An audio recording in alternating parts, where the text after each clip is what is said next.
Okay, hello and welcome everybody. Thank you for joining me. Today well, technically this was yesterday, but I'm recording it today. This is my 12T. AMX 12T Tier 6. Haven't driven it very much, but I haven't driven most of my autoloaders very much, really. Not very good at it. The only one I was even decent at was the Waffenträger Alf E100, but that thing had a lot of armor, so it made it a bit more forgiving for my mistakes. But I wanted to try and drive this one yesterday. Uh, Actually, I've been trying to drive most of them this past couple of weeks, trying to get the hang of how to drive them. So this game actually turned out kind of decent, so I wanted to share it with everybody. Now, I like to go to this spot right here to try and get some shots on enemy tanks that are driving past that little pass there. As they're trying to get up into the B3 area. Whoa! Yeah, one of the hazards of being zoomed in. If somebody drives in front of you, real close to your tank, there, it's kind of big and distracting. But now, at this point, it doesn't look like the enemy's trying to push that past there. There is a T-34-85, but I think he's going to hold where he's at because of that Indian Panzer there. There's a T-37 and a Nashorn off to my right, but there's 3 tanks to my right that should take care of that. But there's a Cromwell just showed up as well. Now, he got into that little space there at the D5 location.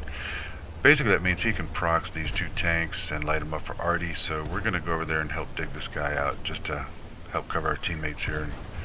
And like I said, just get rid of this guy. Now, somebody tracked him. That was nice. I got a shot. 2 shots looks like, but I couldn't quite get that 3rd shot. Looks like, yeah, even with autoloaders, sometimes you just can't reload fast enough. Now, fortunately, somebody took out that Nashorn up on the hill there. I didn't see that happen, but that was really good, because when I poked around the corner there, he could have shot my nose. But he was already dead, so we didn't have to worry about that. So I want to come back over here. It looks like the Indian Panzer is still proxying / holding those guys from pushing that pass. So I want to get over here on the 2 line so I can that's what happens when you're looking where you want to shoot instead of where you want to drive, and almost got hit again. But fortunately, the first one was just a small one and didn't get hit the second time. So got to pay a little more attention to where we're driving and who else is driving immediately around us, but I didn't there.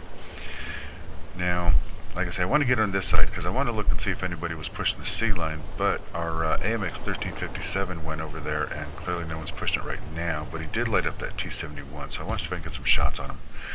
I don't like climbing a hill like that, but sometimes you gotta. Most of these autoloaders don't have much gun depression, but I got lucky there. I got 2 hits on that T71, and now I'm backing down.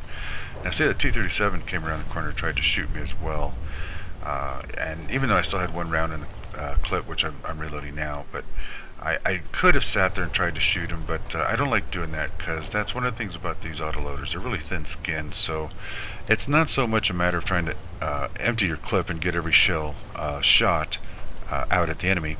It's more a matter of shooting the shots that you can get away with and then pull back before you take return fire. That way you're not having to worry about your light skin or light armor.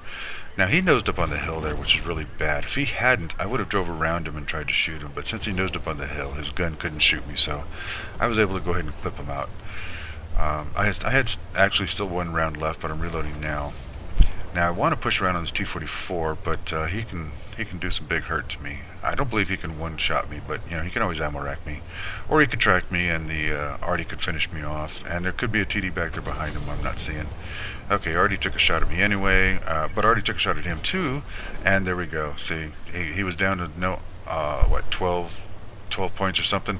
So I went ahead and pushed around on him. I figured I'd go ahead and risk taking the hit since I knew I could take him out of the battle. Fired it already here and missed, I don't know about you guys, but a lot of my shells seem to go into the ground. So we're going to try and catch him around this side. And, I was going to say, he's trying to reposition instead of coming down, but we ammo racked him anyway, which was a pleasant surprise, and the T-28 just took a shot at me, so we got to zigzag and get out of here. Fortunately, he missed, otherwise he would have one-shotted me, so we're trying to get out of here before he can reload. And so now I'm going to try and see if I can turn and take a shot at that other Artie, but no, my teammates take care of him. So we're going to go to around this hill, try and get behind that T-28. They're really tough in the front. I know there's a weak point below the gun mantlet and of course the cupolas, but they're really hard to hit without taking time to aim, and that's something you don't want to be doing when you're in front of the T-28 unless you got a lot of armor yourself or you're behind a bush and you're not spotted. So we're going to try and shoot him here, try and track him, and that one bounced. So now we're going to shoot him in the fuel tanks and try and see if we can set a fire. And we did. That's great. And he hits the fire extinguisher. Okay, well, I guess that was expected. So we're going to reload and do this again. Fortunately, this thing's got like a 12, 13 second reload. It's pretty quick. I really like that. I wish my higher tier ones would reload that quick. Now, he's backed up against the building, so I don't really have any shots on the side of him. But he just fired, so we were able to get away with going in front of him like that. So now we're going to put some shots into his tank. The fuel tanks, I mean.